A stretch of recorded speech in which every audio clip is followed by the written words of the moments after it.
Okay, listen, so I'm at work right now, right? But it's okay because it's lunchtime and the kids are at lunch. All the kids are at lunch, at recess rather, not lunch. We're done with lunch. Everybody's at recess, so I have time to come out to the car and explain my frustration at the Trump administration, particularly in regard to Iran. This is completely and absolutely unacceptable.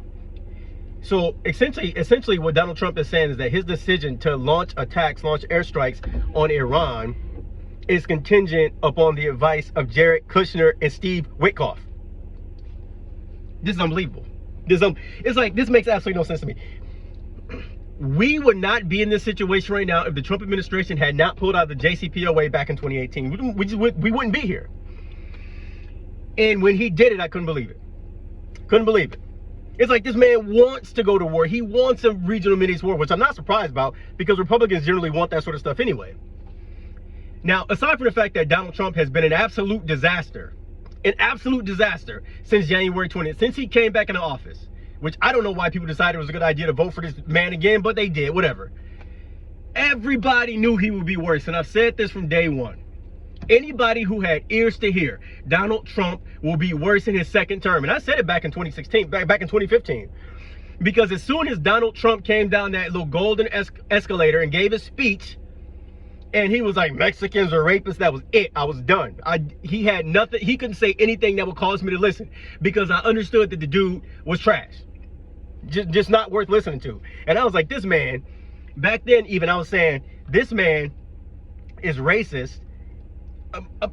And not to mention everything else about him. The man is racist. He has absolutely no idea what he's doing, and he does not have the personality profile to be in the Oval Office because he's a malignant narcissist. And if you understand that, you understand everything about Donald Trump. It was absolutely unbelievable.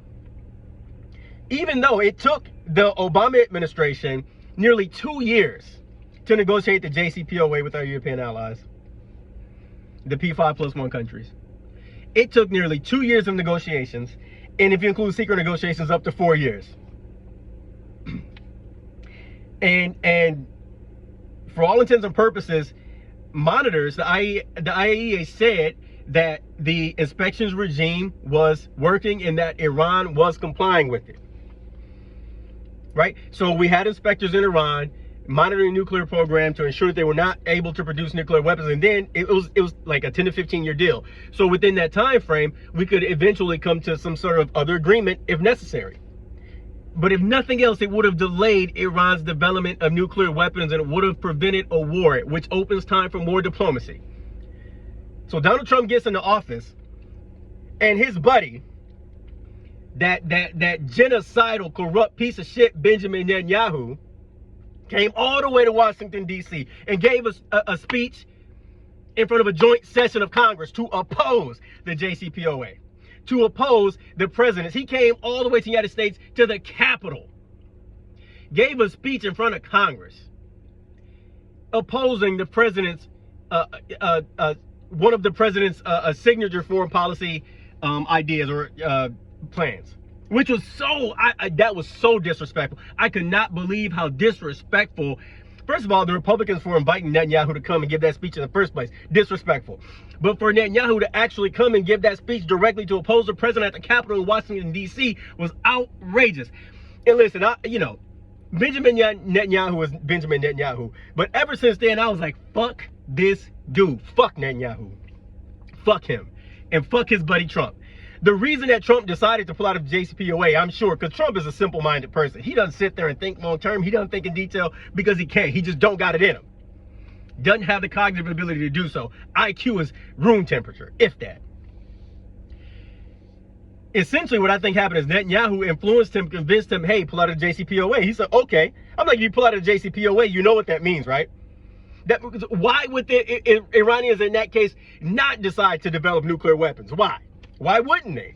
In that case, considering everything they've been through, you negotiate this deal. They say, okay, we'll negotiate this deal. How could you trust the United States after this? Why would you make any sort of deal with the United States after this? And then he said, oh, we'll conclude another deal.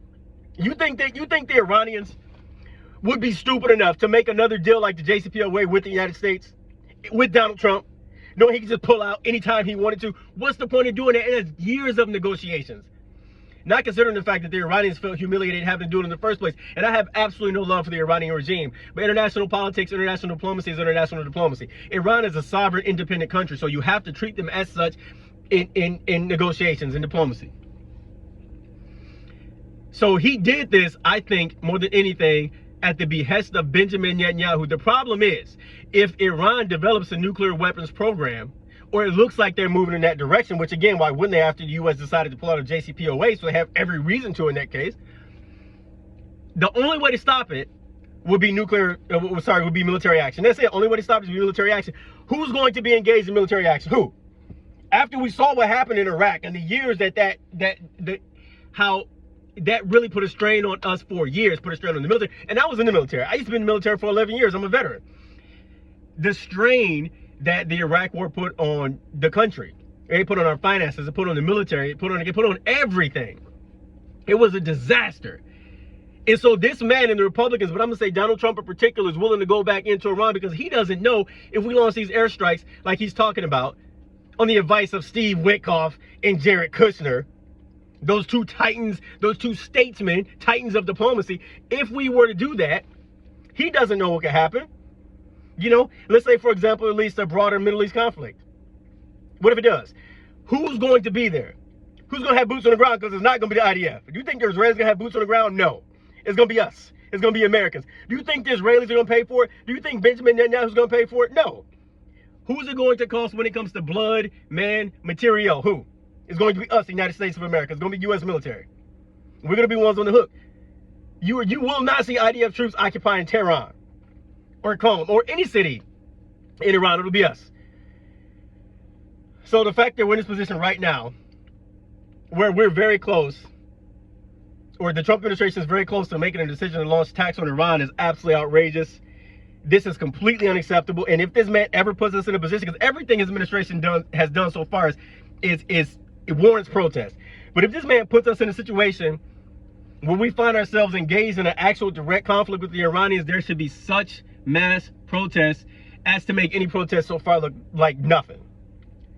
Absolutely unbelievable. Absolutely unbelievable that we're in this situation right now. I hope it doesn't happen, but Donald Trump's poll numbers are absolutely atrocious, as they should be. There was even polls that had him in the upper 30s, which is still astronomically high considering the fact that he should have, what, 2%, if that. Man, it's horrendous. I don't see how we're going to last another 3 years under Donald Trump. I don't see it. I don't see it. And I'll tell you, I've been anti-Trump from day one. Anti-Trump from the jump. From day one, I was against this man. I'm proud to say. Not MAGA, not even close. MAGA's a cancer, a scourge on the country. And the sooner we get rid of it, the better. And there are probably going to be people, you know, who might watch this video and say, oh, I have Trump derangement syndrome, TDS. Because that's the only thing they can say. They can't defend him. You can't defend Donald Trump and defend Iran. Defend the situation in Iran. Defend Iran attacks. Defend the possibility of a war with Iran. Defend that. Defend sending U.S. troops and military personnel to Iran. Imagine what it could turn into. Imagine the money that we'd have to spend in Iran as taxpayers. Imagine. Imagine how long that would take. I mean, it would make Iraq look like nothing. The only thing that might blunt that is if the Iranian people, because we know they're against the regime, is if they rise up against the regime or overthrow them. That is the only silver lining I can see in this. That is the only silver lining I can see in this. But the thought process behind it made absolutely no sense.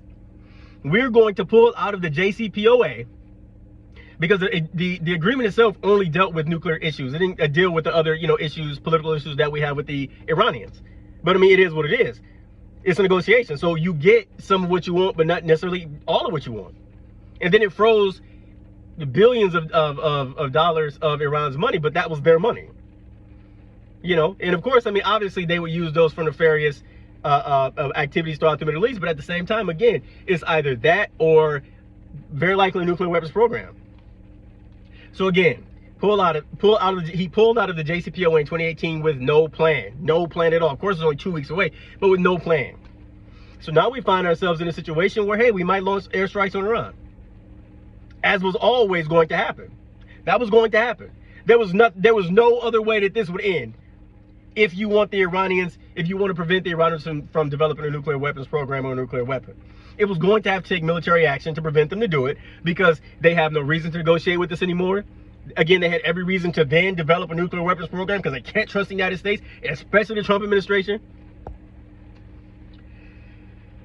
And Donald Trump is not going to be the one doing it. I've been in the military before. I was in the military for 11 years. I was in E6. I understand how this works. Donald Trump's not going on deployment. Donald Trump's not going to be there in the field doing anything, be at sea. He's not going to be doing any of it. He's not going to be in danger in harm's way. You know, where your family worries about you when you go on deployment after deployment after deployment. And I know what deployments are like. I've been on many. So now you have this axis of evil here with Donald Trump or Donald Trumpstein and Benjamin Netanyahu. Oh, such a scourge. I cannot wait till this era is over, or the world does not have to worry about Donald Trump or Benjamin Netanyahu. But that's not the world today. On February 24th, this is where we are. So this is what we have to deal with. I hope it doesn't happen again, but we'll see. We'll see. All right.